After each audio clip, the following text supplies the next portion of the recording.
Cricket जगतरू आसला एक ताजा खबर।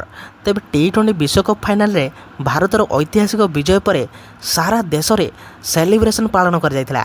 अहमदाबाद नरेंद्र मोदी स्टेडियम रे खेलुथिबा भारतीय दल एक उल्लेखनीय प्रदर्शन करी तृतीय थर पर टी20 विश्वकप जीतिथिला। भारत मध्य लगातार 2 थर ट्रॉफी जीतिबारे विश्वर प्रथम दल होइथिला। तेबे यही प्रभावशाली विजय पर अनेक किंवदंती खेलाड़ी टीम इंडिया को अभिनंदन जणाइथिले। सेहीपरि पूर्वतन भारतीय अधिनायक विराट कोहली मध्य सोशल मीडिया रे दल को प्रशंसा करथिले।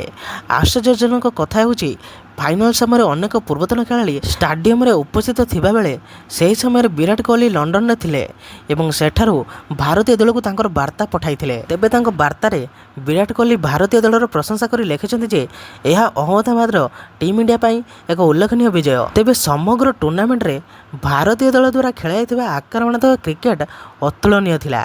कष्टकर परिस्थिति में खेलाड़ी मैंने स्थिर रही लड़ी चली। यही मनोभाव ही आमको पुणी थे विश्व चैंपियन करिछि।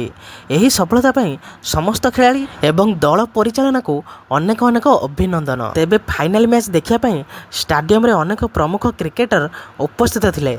एथिरे रोहित शर्मा, MS धोनी एवं कपिल देव को भली किंवदंती सामिल थिले।